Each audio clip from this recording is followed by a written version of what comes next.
Hello everyone, welcome back to Overcharged Games. Today I'm going to actually be doing a tier list of the Fool's Blade classes because I really like Fool's Blade. I've played a lot over the past few weeks, so I'm going to rank them. First up, we have Average Joe, so let me get my slideshow up. Average Joe is, I think, pretty good. Basically, what he does is for every equipped weapon part in Fool's Blade that you have that doesn't have elemental strength, you get one neutral strength, which is pretty broken because most weapon pieces don't have elemental strength. And also, like, there's elementalist which gains power for every elemental power you have only once, meaning that the max you have with elementalist is 3, max with average Joe is 4 because there's 4 weapon parts. So I would give him a pretty solid ranking of, let's see, I'm gonna also say A tier. How I'm gonna do it is the more to the left it is, the lower on the list it is, the more to the right, the higher it is. Next up, Blacksmith, also a good one. So, Blacksmith, what he does is when you visit the fort in the game, normally you draw 3 cards and pick one, then put the other 2 back on top.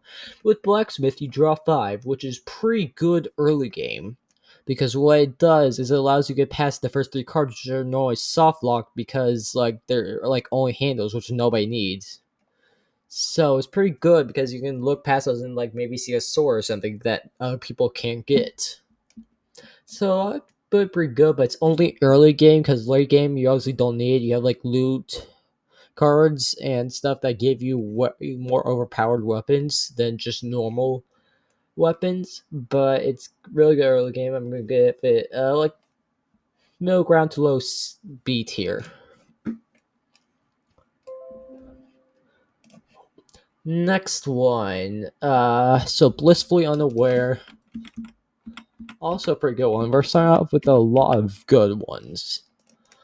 Basically, blissfully unaware. Anytime you a card effect or class ability calls for a roll, you can choose to re-roll, which is pretty insane because it includes monsters according to like how they played it in the like when they shut off the game, which means that like any monster that requires rolling, you can just say nah because you just re-roll it. So it gives you much higher chances.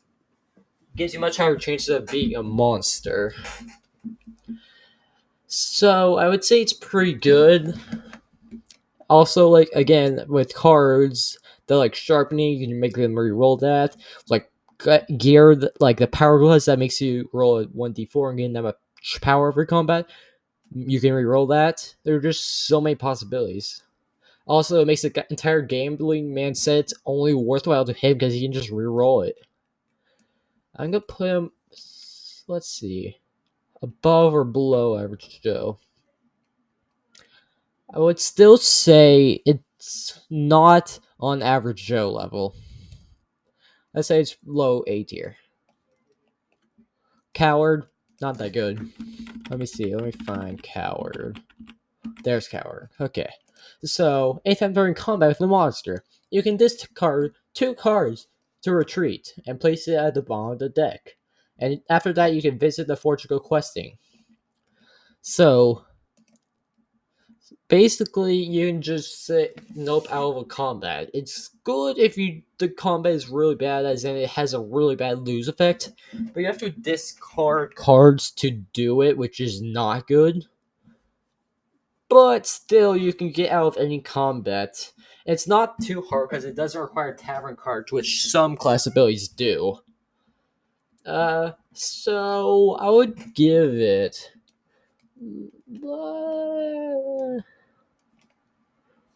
Let's also say high C tier. Still not that good. Cursed Painter, also not that good. Let's see, where is he?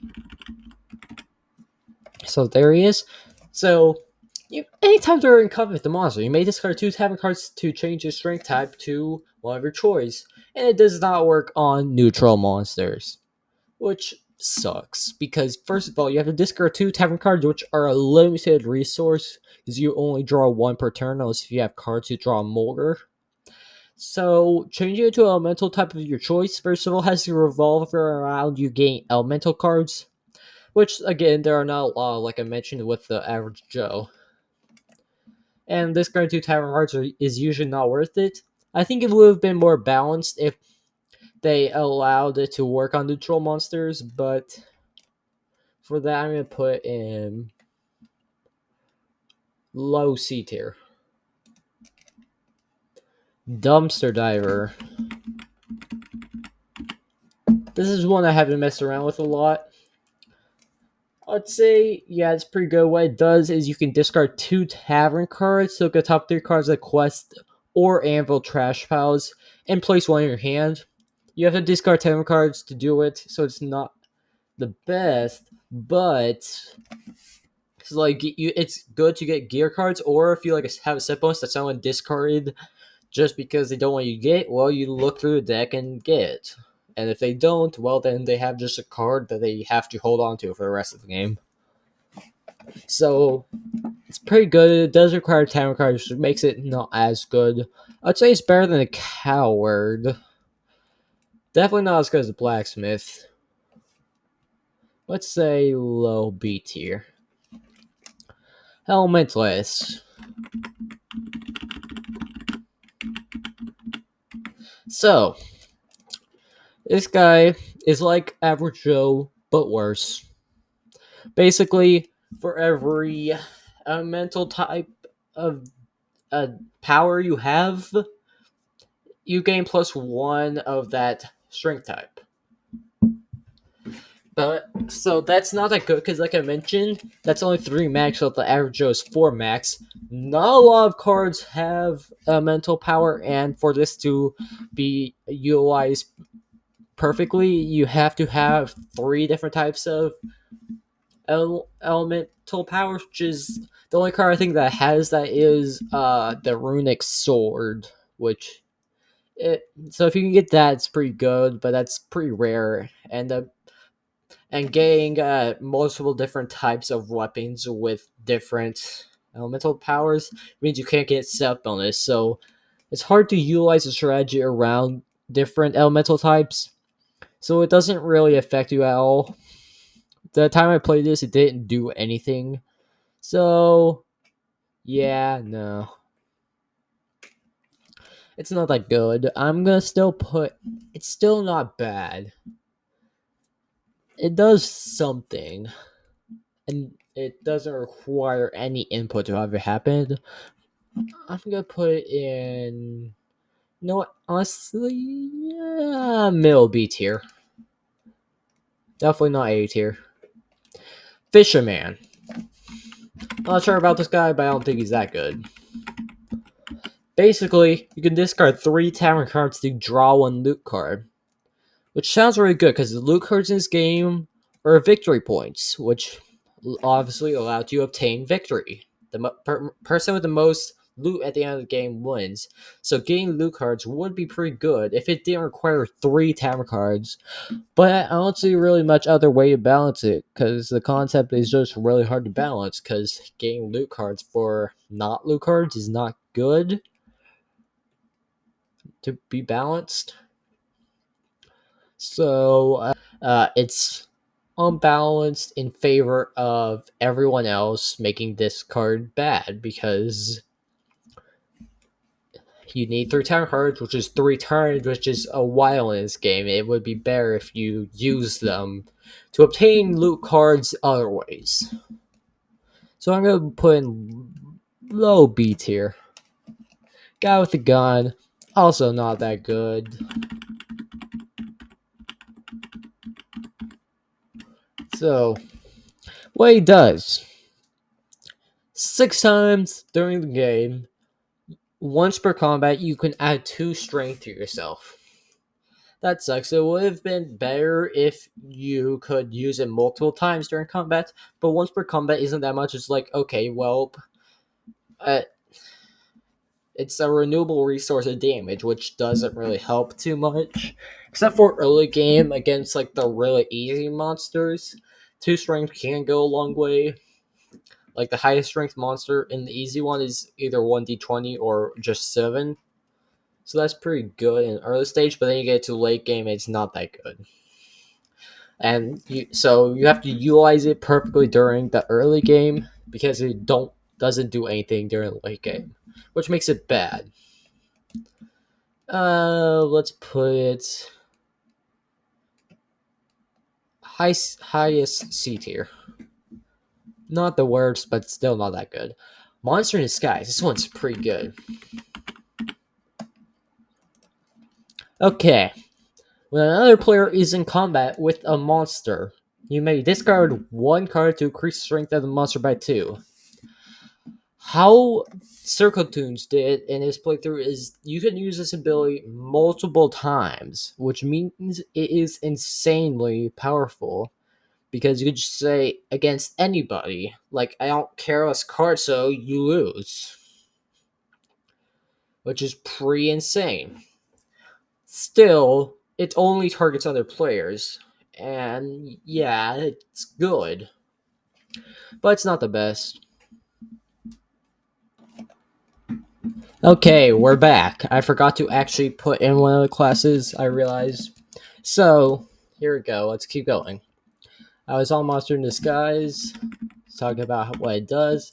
The ability to just make someone lose is really good, but it's not the best. It would be better if you could just win yourself than to stop other players from winning. So it gets probably highest A tier for being the best one to stop other players from progressing. Next, only guy who came prepared. This one is pretty good. Not too good, but pretty good. He is purely early game, as he starts with a fully assembled blade. Normally, you only start with a handle. He also gets a guard, a blade, and a pommel, which means he gets a fully assembled blade turn 1. Which is extremely good early game, because you can just instantly go hunting. It saves you, at minimum, like 2 or 3 turns early game. But still, you could get unlucky and get, like, really bad pieces. But on the flip side, you could just start with a free set bonus, which would be pretty insane and lucky. But it's just pretty good early game, because normally the early game is a struggle to get the best blade you can quickly to go monster hunting. So he just skips all that and goes straight to full blade. So I'm gonna put him in low A tier. You know what? Actually, I'm gonna actually switch this up. You know what? I'm gonna actually move the average Joe up here, because I think he is good enough to be considered S tier. Next, Paladin. Meh. It's not that good. It specifically would target a Warlock in the game, because the Warlock gains strength from curses, unlike most people. What the Paladin does is you can remove other players' curses to gain 3 strength until the end of your turn for each curse you remove, which is pretty good.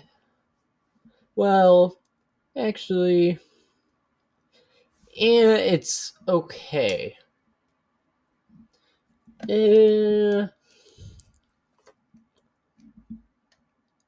It's okay, because you can dispel curses, especially if there's a warlock in the game that has a curse. You'll obviously dispel that.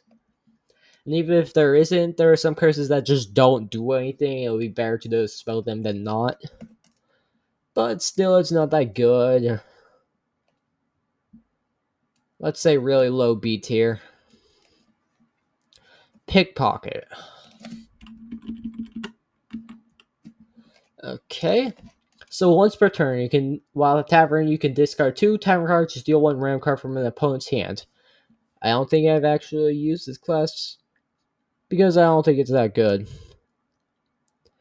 It's like so tavern cards again are a very limited resource. It's better to hold on them. It's better to hold on to them than to just steal from another player. Stealing from one random card is not worth a tavern card. Tavern cards are very valuable, so therefore he's probably getting high B tier because there's someone who is worse, but he's pretty bad. Psychic. Let's see. There's Psychic. Okay. Before you draw or reveal cards from a deck, you can discard one card to look at the top two cards of that deck. Place those cards back on top of the deck in any order. It's not bad, but it's not really too good because first of all, going questing, it's all about worthless because the only thing you get is just seeing the cards. Normally, the good thing about it is that you can just rearrange them in any order. But with questing, you draw two cards, so it doesn't matter. Forging doesn't matter. The only two things that matters for are monsters and tavern. So monsters, it's actually pretty good. Tavern doesn't really matter that much.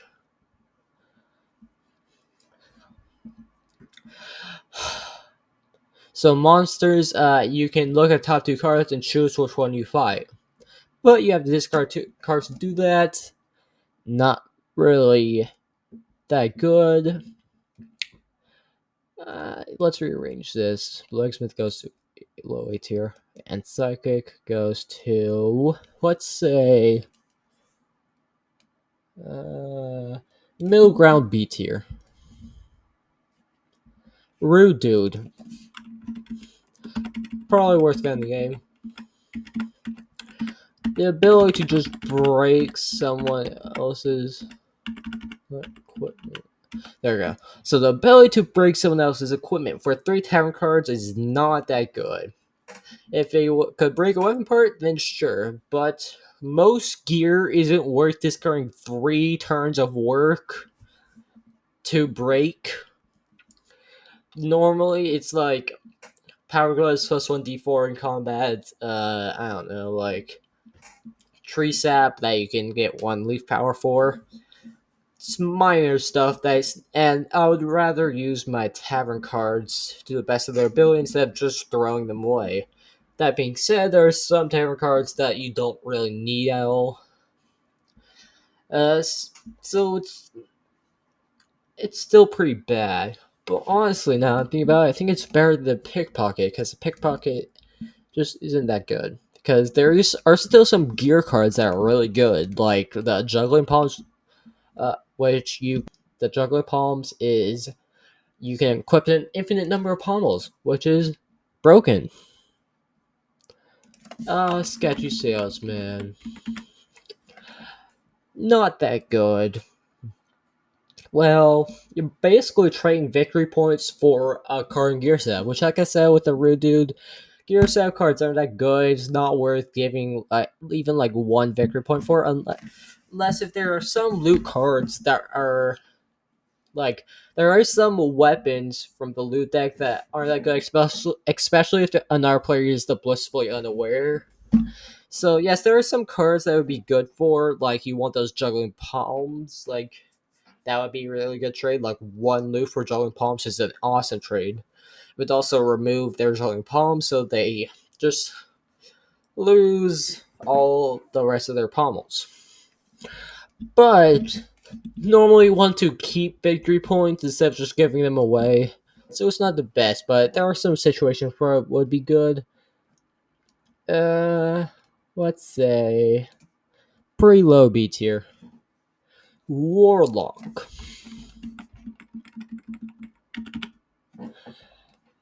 Not too bad. I forgot to put this here. So basically, what Warlock can do is I mentioned how he works with the plan, but what he does is normal curse cards are really bad for you. Warlock doesn't pay attention to that. He does not take bad effects from curses. And also, he gains +2 strength from curses instead. So the way to think about playing this guy is not, okay, I want to gather up a lot of curse cards so I gain more power. That's not how you think of him. How you think of him is, I am safe when I'm going questing. If I draw curse cards, all the better for me. So, that you can achieve gear cards without any risk of like losing because of curse cards. So he's pretty good when you think of him that way. Probably low A tier still because he doesn't affect you too much. Yeah. Now, final guy. Last but certainly not least, the Double Blade Berserker. Absolutely the most broken guy in the game. What he does is you may assemble 2 weapons instead of 1. You cannot equip gear cards. Who cares you cannot equip gear cards? Having 2 blades is absolutely insane. That means you just get 2 permanent set bonuses if you're lucky, and basically every time you go forward you get something because you just need weapon parts. Having double power completely negates and expands over the limit of no gear cards. It is just insane. If you get this, you pretty much all win. Like, who cares if you're an average Joe when you have 2 blades? Okay, so that's my class ranking. I think it was pretty good. I'm absolutely confident that Double Blade Berserker is by far the best. So, thank you guys for watching. If you made it this far, please like and subscribe. And I'll see you next time. Probably more good.